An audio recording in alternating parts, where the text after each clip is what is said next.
जब पृथ्वी पर अधर्म अपने चरम पर होता है तब शस्त्रों का प्रलय होता है। महाभारत एक ऐसा युद्ध जो केवल तलवारों का खेल नहीं था, यह था दिव्य शस्त्रों का महायुद्ध, जिसमें कुछ शस्त्रों का वर्णन आज भी हमारी समझ से परे है। और उनमें से सबसे प्रलयकारी था ब्रह्मास्त्र। क्या था ब्रह्मास्त्र और कहाँ से आया? कहा जाता है कि ब्रह्मास्त्र स्वयं भगवान ब्रह्मा का अस्त्र था, उनकी शक्ति का एक अंश। इसका ज्ञान हर किसी को नहीं मिलता था। सिर्फ वही वीर योद्धा जो अपने मन, तन और वचन से पूर्णतः शुद्ध हो इस विद्या के अधिकारी बनते थे। गुरु से शिष्य तक ये ज्ञान शब्दों से नहीं, मंत्र और तपस्या के द्वारा प्राप्त होता था। पर ब्रह्मास्त्र करता क्या था?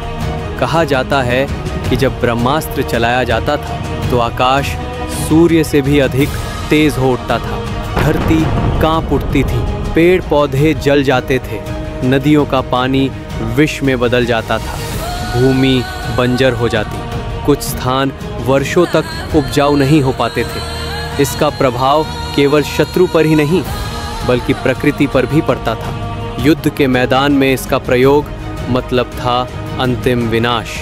और ब्रह्मास्त्र का उपयोग कैसे होता था? ब्रह्मास्त्र एक मंत्र आधारित दिव्य अस्त्र था।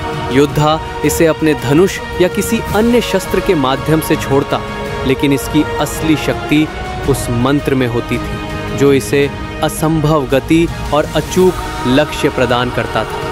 एक बार छोड़े जाने के बाद इसे रोकना लगभग असंभव था। केवल एक और ब्रह्मास्त्र ही इसे रोक सकता था और इसका प्रयोग तब किया जाता था जब युद्ध में कोई और उपाय शेष न रहे, जब बस अंतिम प्रलय ही उत्तर हो। क्या कभी ब्रह्मास्त्र चला? हाँ, महाभारत के अंतिम दिनों में कुरुक्षेत्र का मैदान खून और धूल से लाल हो चुका था। द्रोणाचार्य की मृत्यु के बाद उनके पुत्र अश्वत्थामा का क्रोध एक चलता फिरता प्रलय बन चुका था। रात के अंधेरे में उसने अपने मंत्र बल से ब्रह्मास्त्र को जागृत किया। कहा जाता है उस क्षण आकाश सूर्य से भी अधिक चमक उठा, एक झुलसा देने वाली तपिश का तूफान उठा, धरती कांपने लगी और एक अंधाधुंध प्रकाश ने सब कुछ निगल लिया। लेकिन तब अर्जुन ने भी अपना ब्रह्मास्त्र निकाल लिया। अब दो प्रलय एक दूसरे की ओर बढ़ रहे थे। ऋषि व्यास तुरंत समझ गए, यदि ये दोनों टकराए तो संपूर्ण पृथ्वीलोक का अस्तित्व ही समाप्त हो जाएगा। ऋषि व्यास ने दोनों से अस्त्र वापस लेने को कहा। अर्जुन ने अपना ब्रह्मास्त्र तुरंत वापस ले लिया, पर अश्वत्थामा अपने क्रोध में अंधा हो चुका था। उसने अस्त्र को वापस लेने के बजाय उसे उत्तरा के गर्भ की ओर मोड़ दिया, जहां अभी जन्म भी नहीं हुआ था। पांडव वंश का अंतिम उत्तराधिकारी परीक्षित। ब्रह्मास्त्र की अग्नि ने गर्भ में ही परीक्षित का जीवन छीन लिया, लेकिन श्री कृष्ण ने अपने दिव्य बल से परीक्षित को पुनः जीवन प्रदान किया और ब्रह्मास्त्र के प्रलय को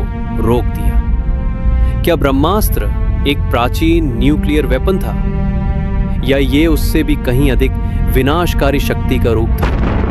न्यूक्लियर बम एक शहर को मिटा सकता है, उसके बाद हवा, पानी और मिट्टी सब जहर बन जाते हैं। जमीन वर्षों तक उपजाऊ नहीं होती। और ब्रह्मास्त्र का वर्णन बिल्कुल ऐसा ही है, लेकिन एक अंतर था।